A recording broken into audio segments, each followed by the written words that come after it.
So this is just another one of those cool pieces of tech that I wanted to share with you guys. Just one of those things. I buy gadgets, okay? It's what I do.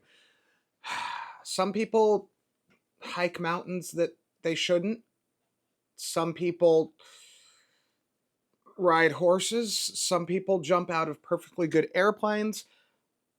I buy gadgets.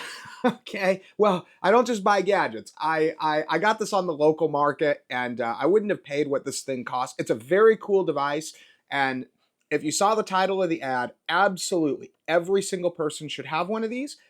However, I would not recommend buying them at new retail. I would recommend buying it off eBay, something like that. So this is a full Windows handheld PC. This is a fairly recent, though not quite current model. I believe this particular unit retailed sometime around 2021. I got this off. And this is, before I go any further, this is a GPD Win 3. They're currently on like version 2 or version 3 of the Win 4.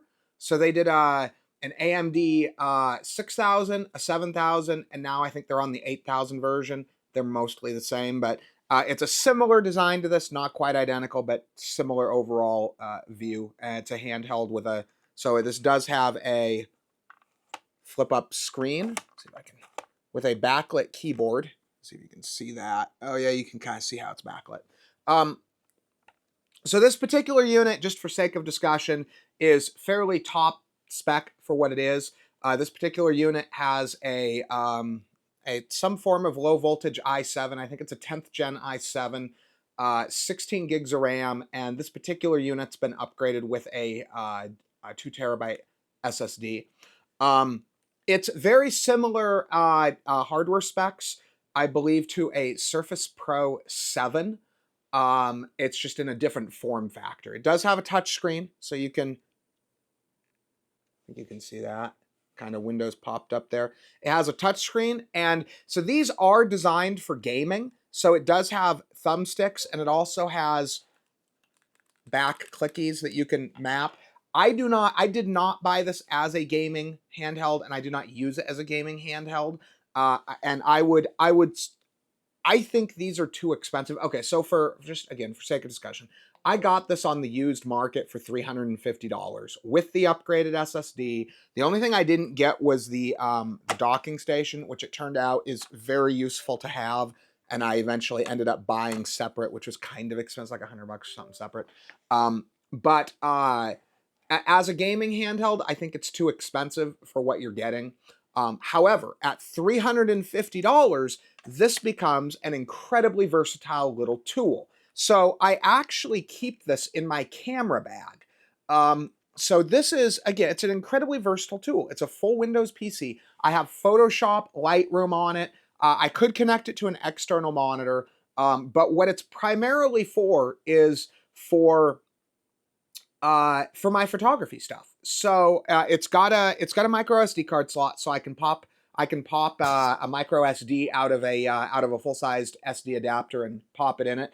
And I mean, you've got, even without the base station, if I didn't want to pull the base station off, put the base station on it, it's got USB-C on the bottom, which is both USB. It's actually Thunderbolt. No, I'm sorry. I believe the spec states that this is a Thunderbolt 3 or 4 port, actually, which is kind of crazy. But it charges that, or you can connect a hub or a docking station like this. It's got a single standard USB at 3.0 A port. It's probably like 3.2 or something. But anyway, on the top there, it's got a headphone jack. It's got, what the heck else does this have? And then it's got the SD card reader on the side, micro SD card reader. But again, what I use it for is I use it as basically just a portable, what's the word? I don't even know the word. It's just basically a it's basically my Swiss Army knife portable device.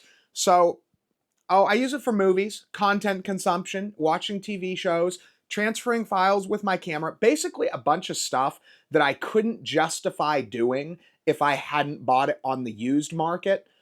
These can now be had. They can't be had regularly as cheap as I got this one, but they can be had for 500 to a little bit sub 500. I think you can find them for like, if you really watch, I think I've seen them on eBay as low as like 375, 400 for the basic setup. And at that price, it becomes an awesome portable media center, content consumption device, a photography tool for doing basic photo editing, transferring files from your card to maybe an external hard drive for backup, any of those purposes. Just a Swiss Army knife device, and it's awesome once you can get it for cheap. To be honest, oh, and the other thing that this can do too, this has a full-sized M.2. I believe they call it 2280. That means that in a year or so, when I can get affordable, I mean, affordable, define affordable, but affordable 8 terabyte M.2 drives, I will probably put one in this. It will make it the ultimate tool. I also have it set up to be able to do, oh, here we go. I have it set up with one button for using horizontal, which you wouldn't really think of it for a gaming PC, but it lets you use it. If you remember the old Pocket PCs, it lets you use it kind of in your hand like this, as a what do you call it? Portrait? Yeah, a portrait form factor device, which is nice. I mean, because we're all used to using our cell phones, and it's got a lot of the multi-touch and all of that. So it's a pretty, it's kind of gives it a little more usefulness. But anyway, if you see one of these on a deal, I would strongly recommend buying one. It's a very cool device. The only thing I wish that they sold a version that wasn't intended for gaming and was optimized. If you remember the old Sony Vaio UX, I would like a device like that. And this is the closest that anyone has come. And I understand, from what I understand, this was inspired by the Sony Vaio UX and the Sony PlayStation Portable, which both had the, I believe, flip-up screen like that. So it's kind of the first implementation we've seen outside of Sony, basically. I think the new Aya Neo has one as well, but personally, I like the GPD devices. I like the fit and finish on the GPD devices.